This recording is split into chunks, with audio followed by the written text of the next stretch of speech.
অমিত শাহৰ বিৰুদ্ধে মমতাৰ ৰণচণ্ডী মূৰ্তি। এয়া গণতন্ত্ৰ নে ৰাজতন্ত্ৰ? ৰাজপথত বিৰোধী সাংসদক চুচুৰাই নিলে মোদীৰ পুলিচে। নমস্কাৰ, নিউজ ওৱান নৰ্থ ইষ্টৰ আজিৰ এই প্ৰতিবেদনলৈ আপোনাক স্বাগতম। আপুনি চাই আছে দেশৰ এটা অগ্ৰণী নিৰ্ভীক নিৰপেক্ষ আৰু বহুভাষিক channel news one north east.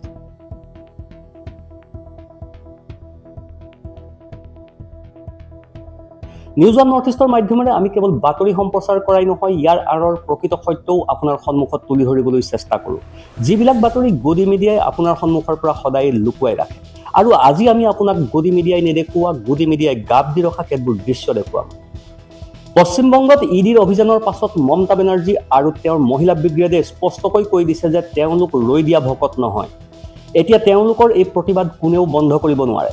তেওঁলোকক গ্ৰেপ্তাৰ কৰক বা জেলতেই ভৰাই থওক, তেওঁলোকে মোদী আৰু অমিত শ্বাহক ভয় নকৰে বুলি স্পষ্টভাৱে চিঞৰি চিঞৰি কৈছে। এই দৃশ্যটো চাওক, এগৰাকী নিৰ্বাচিত সাংসদ মহুৱা মৈত্ৰক অপৰাধীৰ দৰে টানি লৈ গৈছে দিল্লী আৰক্ষীয়ে।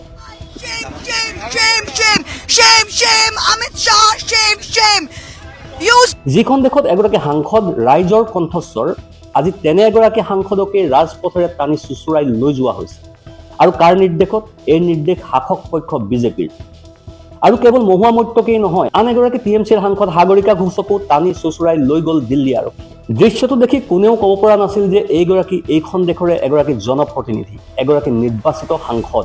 সাংসদকেই আৰক্ষীয়ে এনে ব্যৱহাৰ কৰিছে।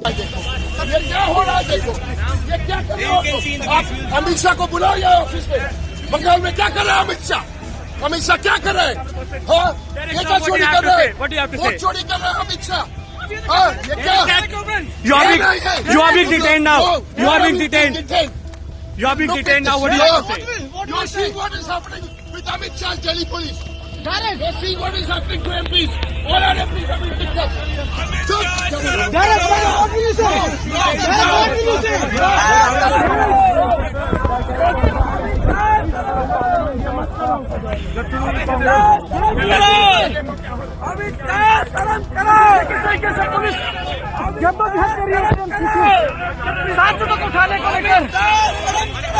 আচলতে প্ৰতিটো নিৰ্বাচনৰ পূৰ্বে যি নাটক সৃষ্টি কৰা হয়, প্ৰকৃততে এইবাৰো শাসকীয় বিজেপিয়ে সেই একেখন নাটকৰে অৱতাৰণা কৰিছে।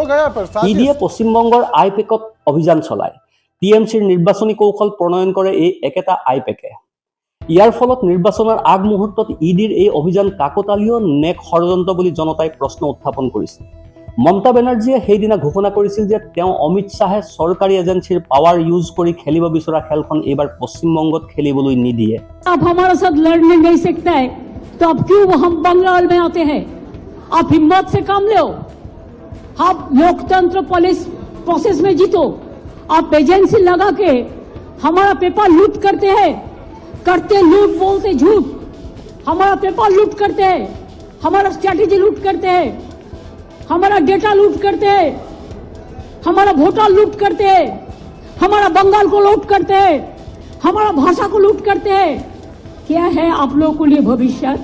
इससे और भी खराब होगा। जितना भी सीट आपको मिलना चाहिए था, इससे तो अब जीरो में आ जाएगा।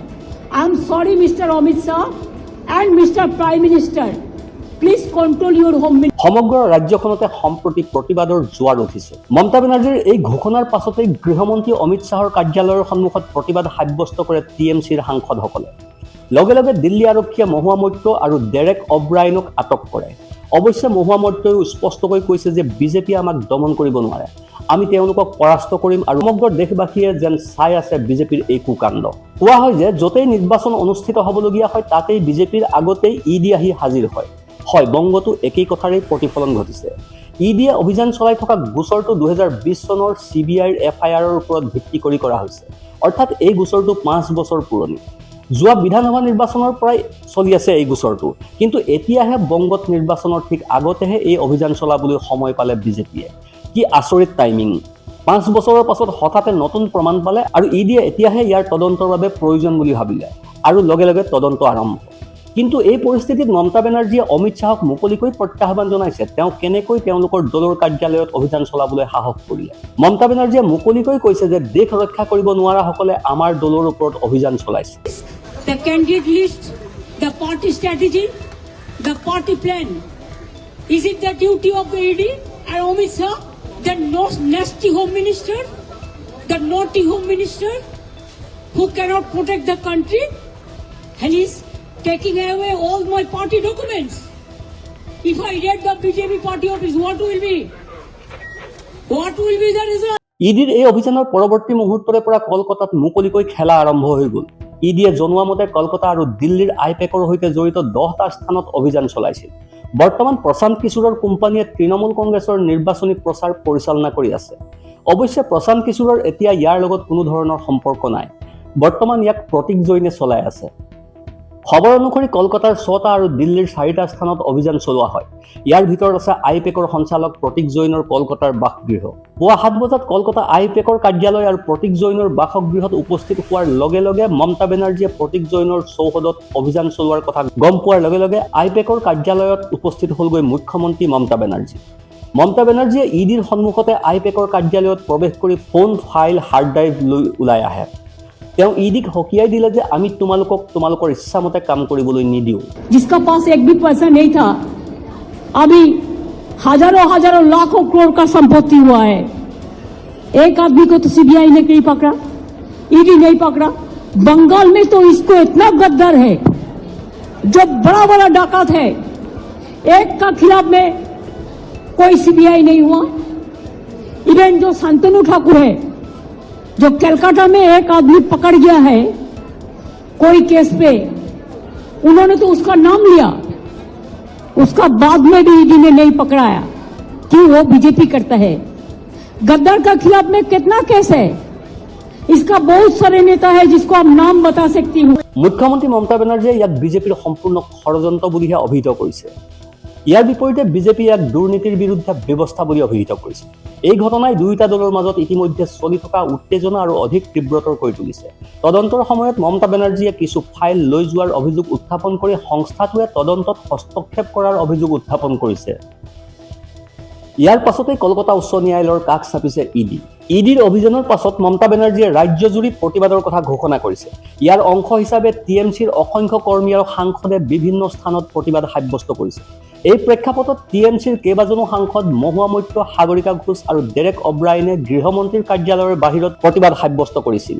ইয়াৰ পাছতে দিল্লী আৰক্ষীয়ে তেওঁলোকক আটক কৰে। এতিয়া প্ৰশ্নটো কেৱল বংগৰ কথাই নহয়, গণতন্ত্ৰৰ কথা। প্ৰশ্ন হয় নিৰ্বাচনৰ পূৰ্বে তদন্তকাৰী সংস্থাৰ ব্যৱহাৰ কিমান যুক্তিসংগত। বংগৰ ৰাজনীতিত ভৱিষ্যতে কি উন্নয়নৰ উন্মেষ ঘটে সেয়া হ'ব লক্ষণীয়। এইখিনিতে আপোনালৈ আমাৰ এটি বিনম্ৰ অনুৰোধ আছে। এই ভিডিঅ'টো আপুনি লাইক কৰক, আমাৰ এই নিউজ ওৱান নৰ্থ ইষ্ট চেনেলটো ছাবস্ক্ৰাইব কৰক আৰু আপুনি ক'ৰ পৰা আমাৰ এই ভিডিঅ'টো চাইছে কমেণ্টত জনাওক। আপোনাৰ বাবে এইটো 1 ছেকেণ্ডৰ কথা, কিন্তু আমাৰ বাবে ই আটাইতকৈ ডাঙৰ শক্তি আৰু উৎসাহ। আপোনাৰ সহযোগিতাই আমাক সত্য উদ্ঘাটনৰ ক্ষেত্ৰত বহু সাহস যোগায়। তলৰ কমেণ্ট ছেকশ্যনত আপোনাৰ মনৰ কথা শ্বেয়াৰ কৰিব, কাৰণ আপোনাৰ কণ্ঠই হৈছে আমাৰ মূল শক্তি। Bureau' report, news one north east.